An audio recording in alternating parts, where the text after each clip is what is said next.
Bonjour à tous, bienvenue dans votre émission La vie en Vosges, une émission où nous parlerons de la place de la femme dans la société, alors que le 8 mars a été la journée internationale du droit des femmes. Et pour en parler, elles seront trois femmes qui exercent dans des domaines différents. Nathalie Vaxeler est présidente de la TRAN, fabricant de systèmes de chauffage et de climatisation. Valérie Dautrem a rejoint le département des Vosges il y a quelques mois pour devenir la directrice académique des services de l'éducation nationale des Vosges. Et enfin, Marie Normand est elle metteur en scène associée à la compagnie de théâtre Rêve Général. Quelle place aujourd'hui pour les femmes dans notre société? Quels moyens pour sensibiliser dès le plus jeune âge à l'égalité garçons-filles, puis ensuite l'égalité hommes-femmes dans nos écoles? Quel rôle peut avoir la culture pour interpeller sur le sujet? Nous avons 26 minutes pour répondre à quelques-unes de ces questions. Bonjour mesdames. Bonjour. Merci d'être avec nous. Alors on va préciser qu'au moment où nous enregistrons cette émission, nous sommes quelques jours avant la journée internationale des droits des femmes, une journée officialisée par les Nations Unies en 1977, mais qui remonte un peu plus loin. Valérie Dautrem, vous êtes une ancienne professeure d'histoire-géographie, vous avez quelques éléments à nous apporter là-dessus, j'imagine. Absolument, absolument. Le combat des femmes, en fait, pour obtenir de meilleures conditions de vie et de travail et des droits politiques a commencé, on va dire, dès le 19e siècle. Et au début du 20e siècle, il y a eu vraiment des vrais mouvements des femmes pour ces enjeux-là. Et donc, comme vous l'avez dit, l'ONU l'a officialisé cette journée du droit des femmes assez tardivement, en fin de compte, en 1977, première édition, et depuis, nous la célébrons chaque année. Alors on la célèbre, il y a une journée, finalement, il faudrait... C'est clair. C'est difficile de dire, est-ce qu'il faudrait qu'elle existe cette journée? Oui, mais en même temps, est-ce qu'il ne faudrait pas qu'on en parle toute l'année? Marie, je crois que c'est peut-être là aussi le combat. Oui, c'est-à-dire que tant qu'il y a besoin d'une journée, c'est que c'est pas acquis, en fait. Sinon, ce serait tous les jours, comme tout le monde, comme les hommes, puisqu'on est quand même la moitié de l'humanité. Donc c'est vrai qu'une journée sur 365, c'est quand même pas énorme. C'est sûr. Alors une journée qui permet de faire un bilan peut-être sur la situation, sur les avancées, mais on a toujours tendance à dire en effet que rien n'est acquis. Nathalie, quel constat vous faites vous aujourd'hui? Alors l'industrie en France, 30% de femmes à peu près. Si on regarde la métallurgie en Lorraine, 16%. Enmoutran dans les Vosges, 21%. Donc oui, il y a des efforts à faire. C'est en cours, ça va prendre du temps. Mais cet effort, il va aussi dépendre de beaucoup d'intervenants dans le process, à savoir l'éducation, à savoir les familles. Je pense qu'il faut réconcilier le français avec l'industrie. Je pense qu'au moment du Covid, on s'est rendu compte qu'on ne pouvait plus avoir un territoire fort sans une industrie forte. Mais il faut reconvaincre les familles de venir nous voir, de voir un petit peu ce qui se passe dans les entreprises, parce que souvent les images qu'on a laissées, à défaut de communication, malheureusement, c'est l'image de Zola. Mais c'est plus du tout ça. Donc l'avenir, oui, l'avenir ne passera pas sans l'industrie. Et souvent, j'entends les jeunes parler d'évolution, de ce qu'ils voudraient faire pour demain. Nous, on a déjà commencé. Alors, c'est important qu'on parle de ça pour convaincre les jeunes femmes que l'industrie, c'est aussi pour elles. Parce que souvent, on pense que c'est un peu genré, qu'il y a des métiers qui ne peuvent pas être conjugués au féminin. Mais si, parce qu'on a évolué, parce que les techniques se sont mises en place et aujourd'hui, pas besoin d'être fort et costaud. Non, on a besoin de compétences précises. Elles sont disponibles aussi bien au niveau des hommes que des femmes. Donc, mesdames, n'hésitez pas. On en reparlera tout à l'heure. Valérie, aujourd'hui, on sensibilise dès le plus jeune âge à l'égalité filles-garçons. Ça passe dans les écoles et c'est peut-être là... Alors, on parlait des familles, bien évidemment, qui ont aussi ce rôle à jouer. Mais... D'ailleurs, on a un rôle vis-à-vis des familles aussi. Mais c'est vrai que nous, nos principales cibles, ce sont les élèves et puis la communauté éducative. Et je crois que là où, pour faire un peu le bilan, ce qu'on peut dire, c'est que vraiment l'éducation nationale a pris à bras-le-corps cette question de l'égalité filles-garçons et hommes-femmes, puisqu'on s'adresse aussi notamment aux enseignants. Et vraiment, je crois que c'est ça qui a vraiment changé depuis une dizaine d'années, c'est-à-dire que l'éducation nationale, maintenant, sensibilise dès le plus jeune âge, à la fois aux questions d'égalité filles-garçons, et vous voyez, ça passe, on en reparlera sans doute, mais par l'orientation. À quoi je me destine quand je suis une élève fille ou un élève garçon, évidemment. Mais aussi, ça concerne, par exemple, la sensibilisation aux violences sexistes et sexuelles. Là, je pense à des modules de formation pour les enseignants. Donc, voilà, on a en fait différentes cibles et je crois que là, au moins, vraiment, l'éducation nationale a pris à bras-le-corps ces questions-là dans l'éducation nationale. Aujourd'hui, ça passe par quoi concrètement dans les écoles? Des actions de sensibilisation, des journées de formation pour les enseignants. Voilà, là vous l'avez cité. Bon, ça passe d'abord par quelque chose qui est réaffirmé régulièrement, c'est que une des missions principales de l'école, c'est d'accorder l'égalité des chances aux filles et aux garçons. Ça, c'est vraiment la mission fondamentale de l'école. Et puis après, l'égalité filles-garçons, elle est présente dans les programmes d'enseignement aussi, dans différentes disciplines. Vous citiez tout à l'heure l'histoire-géographie dont j'étais pendant longtemps, enfin pour laquelle j'étais professeure, mais il y a d'autres disciplines, la SVT, les sciences économiques et sociales, et dès le plus jeune âge. Et le MC, l'enseignement moral et civique, où vraiment on a des programmes entiers qui s'adressent aux filles et aux garçons avec la notion d'égalité évidemment et de construction de cette égalité au cours du temps. Donc ça, c'est un des aspects. Vous citiez la formation, évidemment, il faut sensibiliser dès l'INSPE, c'est-à-dire la formation initiale des enseignants à ces questions d'égalité des chances des filles et des garçons, je le disais, aux violences également, sexuelles. Et puis ça passe dans les établissements notamment par la mise en place de référents égalité filles-garçons qui sont des enseignants, des CPE la plupart du temps, qui vraiment ont pour mission de coordonner les actions autour des filles et des garçons, de promouvoir cette égalité, par exemple de mobiliser sur la journée du 8 mars pour qu'il se passe des choses dans les établissements. Voilà. Ça passe par beaucoup de leviers. Marie, en tant que metteur en scène associée avec la compagnie Théâtre Rêve Général, vous côtoyez vous aussi des enfants, des adolescents. Quel constat vous faites, vous, dans ce cadre culturel, dans ce cadre du théâtre, sur les enfants que vous voyez, que vous rencontrez par rapport à cette égalité filles-garçons notamment ? Alors, c'est vrai qu'il y a eu des choses mises en place, c'est clair. Nous, on le voit dans les établissements. Moi, ce que je dirais, c'est qu'on n'y est pas du tout encore. Non, mais par exemple, moi, je suis metteur en scène, donc je m'intéresse à ce qu'on voit. Par exemple, c'est très intéressant de constater dans les écoles la place que prennent les filles et les garçons. C'est-à-dire que souvent dans la cour de récré, les garçons occupent l'essentiel de la cour en jouant au foot et les filles sont reléguées sur les côtés. Il y a une étude sociologique très intéressante là-dessus qui montrait qu'en fait 50% de la population de la cour de récré utilisait 10%. Voilà, donc moi je le vois aussi quand on fait des interventions, quand on va... avec les spectacles, là, il y a les images de Miran, pour les adolescents ou même pour les plus petits, la façon dont se placent les élèves, la façon dont ils prennent la parole ou pas dans les échanges à la fin. Voilà, là on a encore eu le cas la semaine dernière en Alsace. C'est vrai que une jeune fille a pris la parole et les garçons, que des garçons pour le coup, ont réagi au fait que c'était elle qui prenait la parole. Donc il y a eu des huées, des machins, elle n'a plus ouvert la bouche. Voilà, ça demande aussi aux enseignants et aux parents, une vigilance constante. Et moi, je vois, j'ai des enfants petits, et c'est vrai qu'il y a beaucoup de travail à faire à la maison, et je pense qu'il faut qu'on soit tous plus vigilants au fait de genrer les choses, les loisirs, les possibilités de métier, tant qu'on n'aura pas... Oui, ça passe par beaucoup de choses différentes. Mais je voulais dire simplement, je partage, et notamment cette étude très intéressante sur l'occupation des cours de récréation, c'est aussi le temps de parole dans les classes. Ouais, en fait, on s'aperçoit que naturellement, beaucoup d'enseignants donnent plus la parole aux garçons parce qu'ils se manifestent plus, et les jeunes filles sont plus réservées. Donc c'est vrai, en même temps, je vous rejoins en disant l'école ne peut pas tout. Et donc c'est vraiment l'action conjuguée à la fois des associations, des professionnels, des parents évidemment, qui sont les premiers éducateurs avant l'école, et si tout le monde va conjointement, on va y arriver. C'est ça, c'est un travail collectif.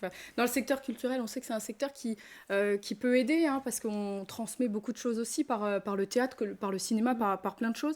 On sait que, alors 2020, 2021, seulement 30% des artistes exposés dans les FRAC, donc les fonds régionaux d'art contemporain, étaient des femmes. Ça interroge quand même, 30%. Oui, alors le secteur du spectacle vivant, le secteur de la culture en règle générale, le secteur du spectacle vivant que je connais bien en particulier, c'est un secteur très ambivalent, puisqu'en fait on défend toujours des grands textes avec des grandes valeurs humanistes, d'égalité, etc. Puis en fait dans les faits on ne fait pas mieux que les autres.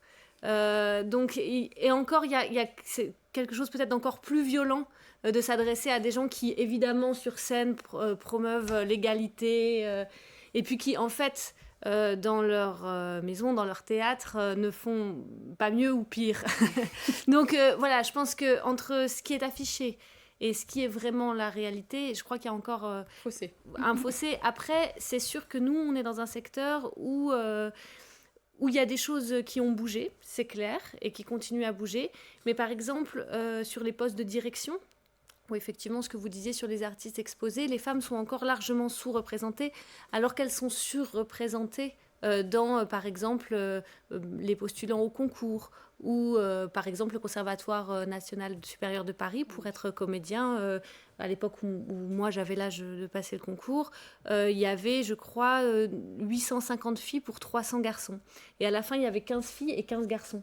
Donc forcément, le niveau des filles était hallucinant. Le niveau des garçons était un peu moins, mais on avait beaucoup moins de chances en tant que femme d'avoir ce concours. On aurait pu dire, on fait une règle de proportionnalité. C'est-à-dire qu'il y a 8 places pour les filles et 3 pour les garçons. Oui, mais là, ce qu'on nous rétorque, c'est oui, mais il n'y a pas de rôle de femme. Mais alors justement, changeons le répertoire. Et puis c'est en fait, peut-être qu'on va... qu'il faut agir, reprendre le problème au bon endroit, en fait. Le problème. Peut-être qu'en ayant des plateaux différents, on va avoir des équipes différentes et donc on va avoir un répertoire différent. Et donc le modèle qu'on montrera plus tard sera différent. Voilà. Donc la culture, c'est aussi le reflet de ce qui se passe dans la société et le prisme, la vision d'un artiste qui propose une autre vision, un autre futur, un autre avenir. Donc, dans les Vosges, quel constat vous faites, vous avec, Alors dans les Vosges, on est quasiment que... Il y a beaucoup de femmes sur les compagnies professionnelles. On est très peu, déjà, de compagnies professionnelles. Et il y a beaucoup de femmes, mais les 3 lieux professionnels... Non, il y en a 4. Alors, il y a Neufchâteau, Saint-Dié, Épinal et Bussan, qui est un peu particulier. C'est 3 hommes pour une femme. Voilà. Il y a encore du travail aussi. On n'y est clairement pas. Mais globalement, sur les postes de direction... Après, ça a beaucoup changé depuis la ministre Filippetti, c'est clair. Qui a commencé à instaurer un début de parité. À l'époque, sur les 70 centres dramatiques nationaux, je crois que les 40 centres dramatiques nationaux, il y avait 2 femmes seulement et qui étaient toutes les 2 en co-direction. D'accord. Avec un homme. Ok. C'était pas, on n'a pas une pleine confiance finalement. Voilà. Maintenant ça bouge. La directrice du Centre dramatique national de Nancy est une femme. Les choses avancent. Ça avance. Nathalie, vous êtes présidente donc de la TRAN, système de chauffage, climatisation, un métier qu'on pourrait penser réservé aux hommes sur le papier. S'imposer à ce poste, dans ce milieu, est-ce que ça a été simple ? Alors simple, c'est peut-être pas le bon terme, mais paradoxalement, j'ai été aidée par beaucoup. Effectivement, pendant un certain temps, j'ai été seule au comité de direction. J'ai toujours bénéficié de l'appui de mes collègues, de mon patron, du reste, qui a vraiment été quelqu'un d'important dans mon évolution professionnelle. Et puis aujourd'hui, on a beaucoup de femmes à des postes de responsabilité dans notre entreprise, que ce soit responsable d'unité de production, que ce soit responsable d'achat. Opérationnellement, il y a de plus en plus de postes offerts aux femmes. Mais ce que je voudrais dire... Alors, 2 points. Pour revenir sur ce que vous aviez dit, je pense que l'image de la femme en entreprise, on doit la communiquer un peu mieux. C'est-à-dire que souvent, quand il y a des reportages, on voit des hommes. Ben non, les femmes sont là. Alors, il faut qu'on les montre de plus en plus. Ce sont des rôles modèles pour moi, pour l'avenir. Et il faut absolument qu'on puisse mettre beaucoup plus l'accent sur ces métiers au féminin. Parce qu'on parle souvent des métiers et on voit des hommes, mais non, ils sont tous déclinables au féminin. Donc pour moi, c'est un premier axe. L'autre axe, c'est l'effort du Conseil pour la mixité dans l'industrie. Alors, il y a des ratios obligatoires, la loi Pacte, qui ont été mises en place, mais je pense que c'est important parce que ça nous permet de mesurer notre évolution année après année dans l'entreprise, de voir comment on se situe. Alors en 2001, je crois que dans les Vosges, on était de manière générale, les Vosges étaient à 84, pour un niveau national à 85. Et je pense que c'est important, ça mesure. Si on ne se mesure pas, on ne peut pas dire qu'on a progressé ou pas. Donc c'est un point de départ. Il faut s'y atteler, il faut qu'on y travaille. Il y a des documents qui ont été publiés, le guide des bonnes pratiques, etc. C'est pas toujours facile à mettre en œuvre. Pourquoi ? Parce que simplement, parfois, si vous devez recruter des ingénieurs, vous dites, moi, je voudrais bien au moins avoir un candidat femme pour un candidat homme, mais souvent, c'est difficile de retrouver des candidats femmes. Les écoles d'ingénieurs, typiquement, 20% de femmes maximum. Moi, j'ai eu des enfants qui ont été ingénieurs. À chaque fois, je leur ai demandé combien il y a de filles.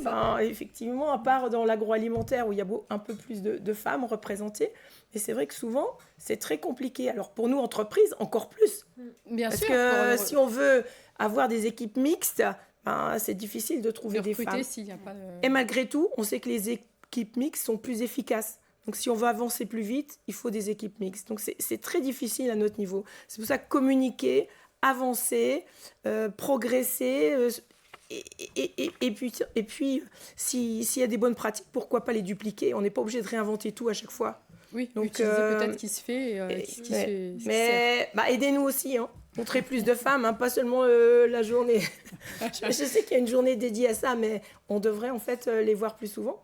Le plus souvent, vous avez complètement... Si je peux me permettre Bien de sûr, rebondir juste sur la question de la mixité, parce que c'est vrai que c'est très important. Nous, dans l'éducation nationale, vous le savez, c'est un petit peu l'inverse. Hein, c'est-à-dire qu'on a énormément de femmes, notamment parmi les enseignants, hein, qui sont notre 70% plus grande... dans le public en 2019. Hein. Absolument, et quand on va dans le premier degré, hein, donc professeur des écoles, là on atteint à peu près 84%. Donc vous voyez que là on a une majorité, et j'ai été ravie J'étais vendredi dernier dans une école à Mirecourt, dans une école maternelle, et il y avait un homme professeur des écoles en moyenne section.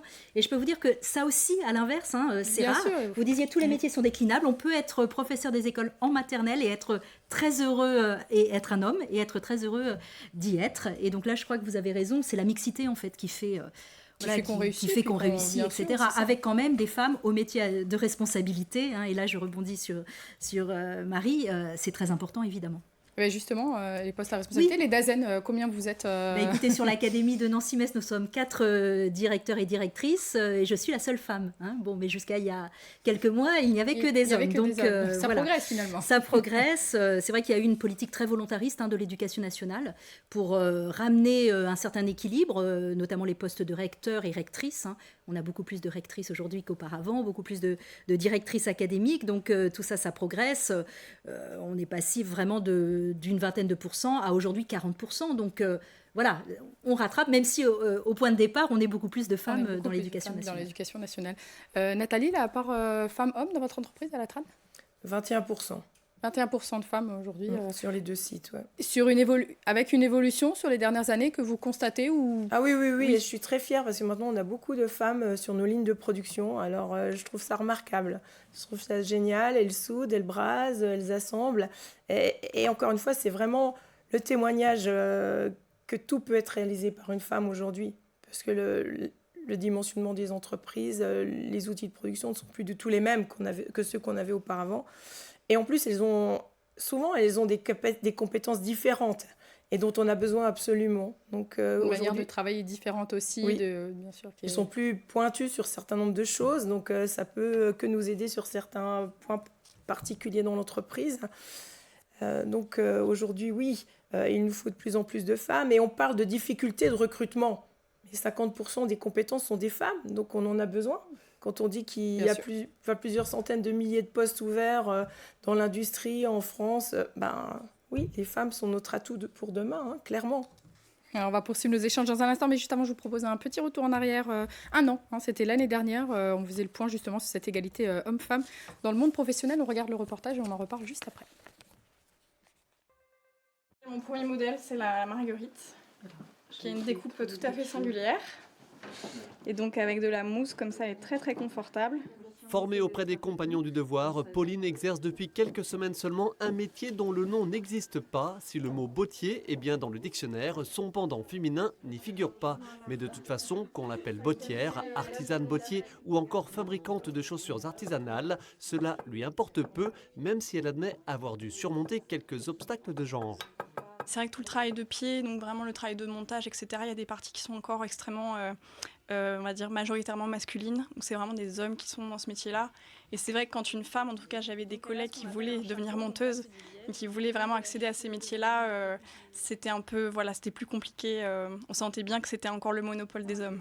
Un atelier découvert ce mardi à l'occasion de la Journée internationale des droits des femmes par ses membres du club service Soroptimiste à l'invitation de la Chambre de métier et de l'artisanat. L'artisanat est ouvert aux femmes, d'autant que beaucoup d'hommes vont partir en retraite, donc il faut les remplacer. On a 250 métiers dans l'artisanat et en fait, pour l'instant, la parité, la mixité, c'est encore à développer dans le secteur artisanal.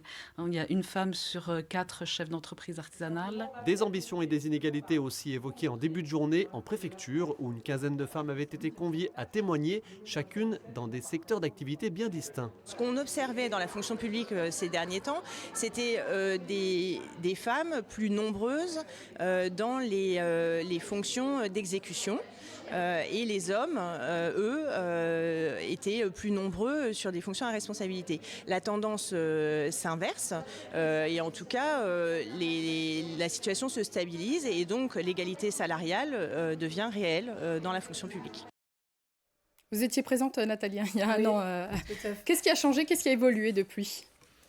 J'avais suggéré qu'à chaque plateau de télé ou à chaque conférence, il y ait au moins une femme. Bon, ça n'a pas encore abouti à 100%, on va être clair. Mais bon, tout le monde y travaille, j'en suis convaincue. Mais la difficulté parfois aussi, c'est... ça vient peut-être de nous, les femmes, parce que souvent, on est timide. Enfin, on manque de confiance en soi. Allez. C'est vrai, peut-être ça. C'est un peu ça. Moi, je l'ai remarqué. Vous proposez une promotion à un homme, il la prend tout de suite. Vous proposez une promotion à une femme, elle va réfléchir. Elle va se poser la question, est-ce que j'ai toutes les formations? Est-ce que j'ai les compétences? Est-ce que je vais y arriver? Est-ce que... Et en fait, c'est réel. Mais bon, aujourd'hui, il faut qu'on se prenne en main, il faut qu'on s'aide et il faut qu'on parle beaucoup plus de nous. Parce qu'aujourd'hui, on réussit dans tous les domaines, que ce soit au niveau de la direction, que dans l'exécution.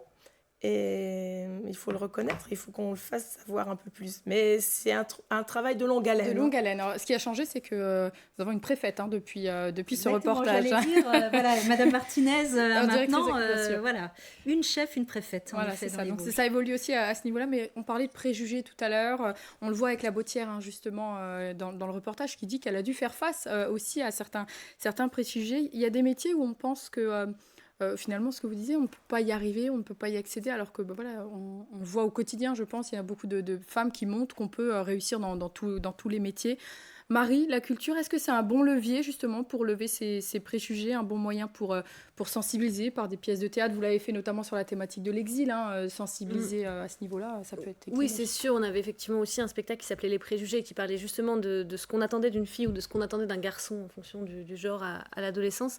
Et effectivement, on sait bien, le théâtre, le spectacle vivant, l'art, ça permet de s'identifier à un personnage, ça permet de se poser des questions qu'on ne se serait pas posées. Et puis après, nous, c'est vrai qu'on a une attention particulière aux spectateurs, donc on organise toujours des rencontres après, souvent des actions, et notamment des actions pédagogiques en amont.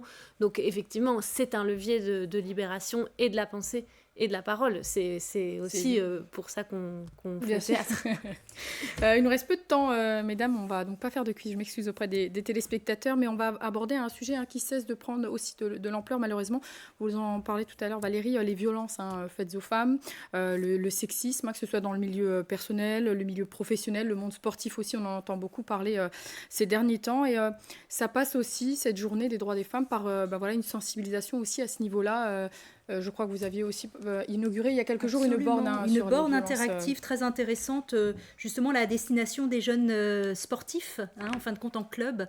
Et ce sont donc les jeunes qui font un quiz par rapport aux violences sexistes et sexuelles et qui doivent répondre à des questions. Et c'est très intéressant parce qu'on le sait, dans les clubs sportifs, la question, elle est présente également. Et donc, avec leurs entraîneurs, ils peuvent échanger et entraîneuses, ils peuvent échanger sur ces questions-là. Oui. C'est vrai que c'est très important. C'est une thématique qui est abordée aussi dans les entreprises, Nathalie. Tout à fait. Une de nos valeurs, c'est le respect mutuel. Donc, clairement, pas de violence, pas de harcèlement au travers des mots, ne serait-ce que des mots. Bien sûr. Et puis bon, on a une ligne, une hotline, ce qu'on appelle une hotline en cas de problème. Les gens peuvent appeler et nous référer les problèmes rencontrés afin qu'on puisse y apporter des solutions. Mais en tout cas, le respect, c'est la base de tout. Dans toute relation humaine, que ce soit entre les femmes et les hommes ou entre les hommes eux-mêmes. Enfin, je veux dire, pourquoi on aurait des comportements différents, C'est la question qu'il faut se poser, en effet. Donc, on parlait du monde sportif, mais dans les écoles aussi, les collèges, les lycées, il y a une sensibilisation qui est très importante et qui s'accentue. Alors, est-ce qu'elle devrait s'accentuer? Au final, c'est peut-être le problème là aussi qui devrait s'atténuer. C'est pas normal qu'on ait besoin d'autant sensibiliser sur cette cause. C'est pas normal qu'on ait besoin, mais on en a besoin. On en a besoin, bien sûr. Et je crois que les stéréotypes, ils sont également très intériorisés par les jeunes, par les élèves. Enfin, puisque moi, je parle de ce point de vue-là. Et vous voyez, la question de l'orientation, elle est très nette. C'est-à-dire que les jeunes filles, elles réussissent mieux, on va dire, globalement. Et pourtant, par exemple, on en parlait tout à l'heure, il y en a moins qui s'orientent vers les voies scientifiques. Parce qu'en fin de compte, on a toujours des présupposés par rapport à l'industrie ou plus largement le monde scientifique, que ce serait plutôt réservé aux garçons. Et donc, vous voyez, il faut vraiment qu'on y travaille au jour le jour dans les établissements. Et c'est ce qui est fait, très clairement, les chefs d'établissement, les enseignants, les communautés éducatives. Et là-dessus, et c'est très important. Marie, je vais vous laisser le mot de la fin. Comment on se projette? Est-ce qu'on a envie de sensibiliser encore plus sur ces thématiques en tant que compagnie de théâtre? Est-ce qu'il y a des projets, des choses comme ça qui pourraient émerger Alors là, nous, pour le moment, c'est pas dans nos projets immédiats puisqu'on est sur des questions de l'exil et de l'accueil, mais en fait, on parle toujours de la même chose, c'est-à-dire qu'on parle de comment on accueille l'autre, de comment on accueille la différence. Donc la différence de genre, en fait, c'est aussi une différence. Et moi, je crois qu'il faut faire très attention aux micro-agressions dont on parle peu, dont on parle moins que des violences conjugales ou des choses comme ça. Mais en fait, on en parlait hors plateau, hors antenne, mais c'est vrai qu'en fait, on a toutes reçu des micro-agressions, des réflexions sur un sourire, sur un commentaire physique, des choses dont... Enfin, on se permet ça parce que nous sommes des femmes et en fait je crois qu'il ne faut plus laisser passer ça. Des réflexions qui pourraient paraître anodines mais qui en fait ne le sont pas du tout. En fait qui ne le sont pas parce qu'elles définissent un climat où nous sommes, nous recevons ces commentaires que les hommes ne reçoivent pas et qu'il paraît normal à notre interlocuteur de nous les envoyer. Donc en fait, c'est que le climat n'est pas bon. Moi je disais que très souvent, on parle à l'homme qui est à côté de moi et qui travaille aussi dans ma compagnie, mais sauf que c'est moi la directrice et on considère forcément que c'est lui le directeur. Voilà, ça fait partie des choses au quotidien, je pense qu'il ne faut plus laisser passer. Et donc, effectivement, nos spectacles parlent de comment on accueille l'autre, comment on accueille la différence. Ça parle aussi de transmission. Et je pense que c'est quelque chose qu'on doit transmettre à nos filles et aussi à nos garçons. Parce qu'en fait, les hommes seront aussi le levier de l'égalité et il faudra faire avec eux. On n'est là que des femmes. Mais il faut aussi les inclure. Il faut forcément les inclure, on a besoin d'eux. Comme ils ont besoin de nous. Ce sera le mot de la fin. Merci à toutes les trois d'avoir été sur notre plateau. Merci à toute l'équipe pour la réalisation de cette émission. Moi, je vous donne rendez-vous la semaine prochaine pour une nouvelle émission. Et d'ici là, je vous souhaite une très bonne semaine. À bientôt.